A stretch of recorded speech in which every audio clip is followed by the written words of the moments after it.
చెప్పచ్చు స్వామిజీ గారు. దేవాలయాల్లో మనము విగ్రహ దర్శనం చేసుకోవడం వలన లేకపోతే భగవంతుని దర్శనం చేసుకోవడం వలన జ్ఞానోదయం కలుగుతుందా అనేది మాకు ఒక సంశయం కలుగుతున్నది. దాని గురించి మీరు తెలియజేస్తారండి. ఇచ్చట దేవస్థానాల్లో ఉండేటువంటి యొక్క దేవతా స్వరూపాన్ని విగ్రహమనే అంటున్నారు. విగ్రహం అంటే మలిచిననే అర్థం. ఎవరు మలిచారండి విగ్రహం? ఆ యొక్క కళాకారులు దాన్ని పలదీతిగా ఆ రూపం వచ్చేంత వరకు కాలు పెట్టి, తర్వాత నడం పెట్టి, దాని తర్వాత ఎడమ చేతితో కుడి చేతితో దష్టంతో తీసేసి తాను ఊహించిన చిత్రం వచ్చేంత వరకు, తాను ఊహించిన రూపం వచ్చేంత వరకు కొడతా ఉంటాడు. అంటే భగవంతుడు అనేవాడు ఆ విధంగా దెబ్బలు తిని భగవంతుడు అయినాడా అని ఒక ప్రశ్న చేసుకుంటే భగవంతం సనాతనం అని అన్నారు. భగవంతుడు అనే శబ్దానికి పూర్ణుడు అన్నారు. పూర్ణుడు అనే శబ్దానికి విశ్వాత్మ అన్నారు. విశ్వాత్మ అనే శబ్దానికి అబ్సల్యూట్, ఆమ్నిపోటెంట్, ఖుదా, లార్డ్, లాగోస్ అనే విషయాలు చెప్తూ ఉన్నారు. కాబట్టి ఇచ్చట ఆత్మస్వరూపం అంటే మానవుడు తాను ఏ ఆధారంపై అయితే జీవించినాడో ఆ ప్రత్యేగాత్మ వికసించిన తర్వాత, ఆ ప్రత్యేగాత్మకు స్వరూప జ్ఞానమైన తర్వాత ఆ యొక్క దీనితో చూడాల్సిందే కానీ, ఆ యొక్క ఆత్మానుభూతి పొందిన తర్వాత చూడాల్సిందే కానీ యోగి ధ్యానగమ్యం. భగవంతుడు ధ్యానగమ్యుడే కానీ స్థూల చక్షు కనిపించడు.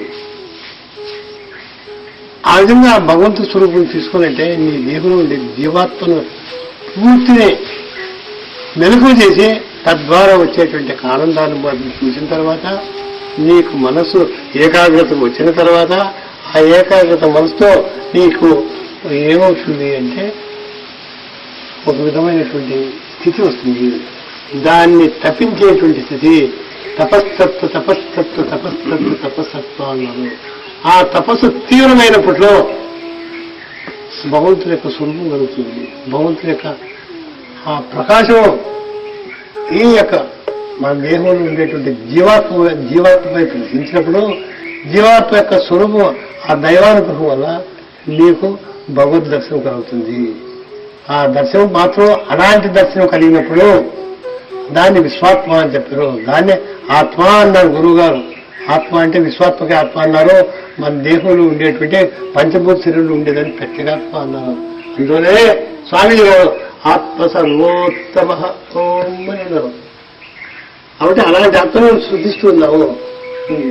తక్కిన త్రిమూర్తుల మనకి తక్కిన అంతరం విభూతి రూపాలే కానీ శాశ్వతంగా ఉండేటువంటి వాడు ఆత్మ. అతను దైవం, అతను భగవంతుడు అనేటువంటి ఆ జ్ఞానం యొక్క మాటకి భగవంతుడు అంటే అది. కానీ మనతో కుట్టి మలిచి తీర్చిదిద్ది రంగు వేసినటువంటి విగ్రహాలు భగవంతుడు కాదు. విగ్రహ దర్శనం అని చెప్పండి. అలాంటి విగ్రహాలు జగత్తులో ఎన్నో ఉన్నాయి. పురావస్తు వాళ్ళ శాఖకు పోతే అనేకమైన విగ్రహాలు చెక్కవి పగిలిపోయినవి అన్నీ ఉన్నాయి. వాటి యొక్క స్ఫూర్తి చూస్తే మనిషికి ఒక విధమైనటువంటి మనస్పందన కలిగి మనసుకు ఒక విధమైనటువంటి మూర్తి స్వభావం అంతర్స్థితి కలుగుతుంది.